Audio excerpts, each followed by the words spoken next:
of the bodies of the deceased delegation, which included the Iranian President, Mr. Ebrahim Raisi, and the Foreign Minister of the Islamic Republic of Iran, Mr. Amir Abdullahian, among others. The bodies, in the early hours of the dawn, the Iranian Red Crescent announced that the bodies and the site of the crash has been found, and now there are footage circulating on the net and published by the Red Crescent Society showing the bodies of the victims being transferred. The commandos and the search and rescue teams that had been dispatched to that area are carrying the bodies because that place is very difficult to get to. Cars cannot move there because it's a dense mountainous area, densely forest and a mountainous area. Because of that, they cannot freely and easily move there.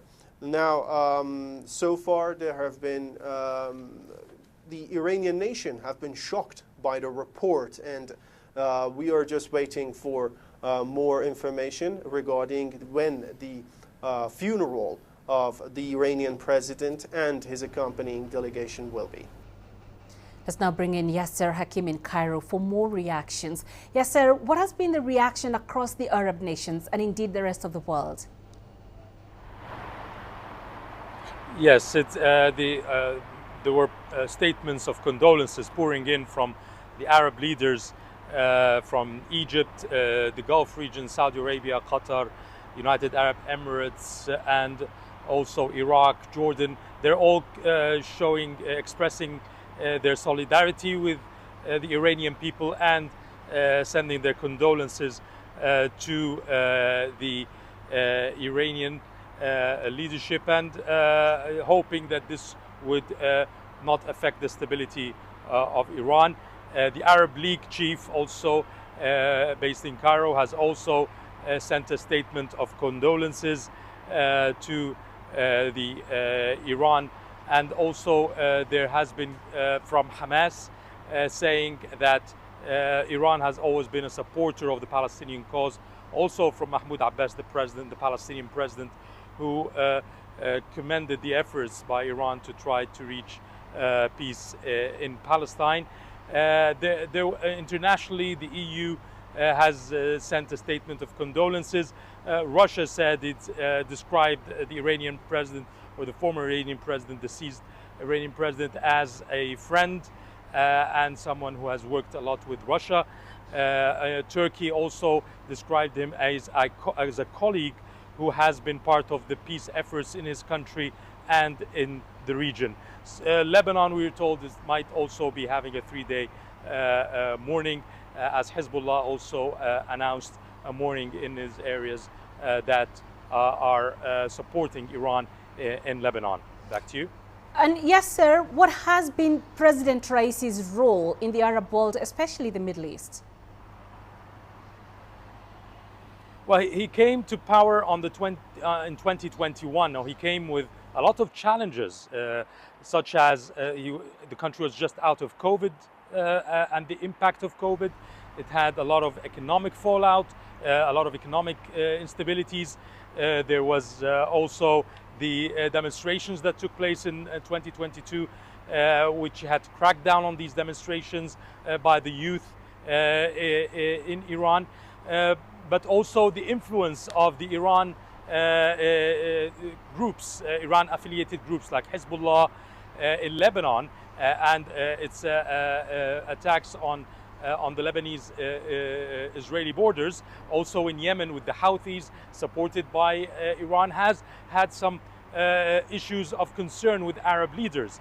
But at the same time, he had tried to bring the gaps between Arab countries, neighboring Arab countries, and we've seen how he was the Saudi-Iranian relations have been restored due to the Chinese backing and mediation last year during his time, and the reopening of the Iranian embassy in Saudi Arabia was also attended by Chinese officials who mediated this rapprochement.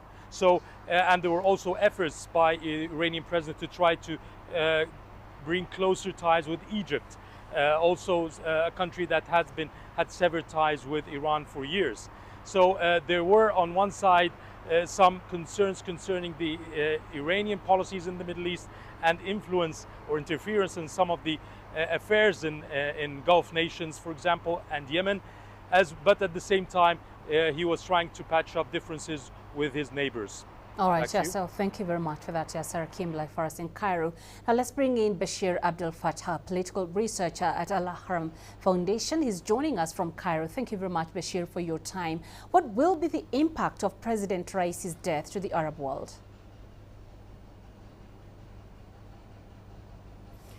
Good afternoon, and thanks for having me.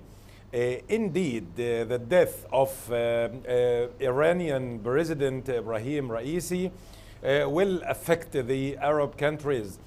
Although he was hardline cleric, this man succeeded to adopt an approachment strategy towards some Arab countries like Saudi Arabia, Egypt, and Iraq.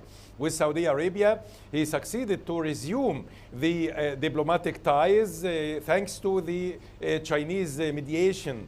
And also with Iraq, in the year 2023, he succeeded to sign a treaty with Iraq to disarm the weapons of terrorist groups, Kurdish terrorist groups in Iraq, and transfer them away from the Iraqi-Iranian borders.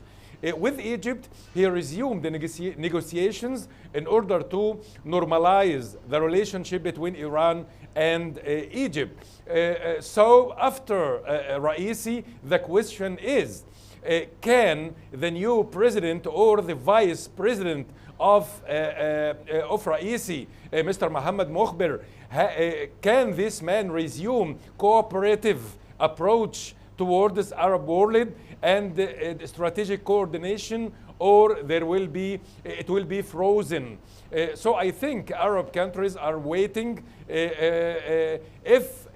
waiting for the policy of the new president of Iran during the transitional era until the next elections after 50 days. And what would you say has been his legacy across the world, and especially the Arab world?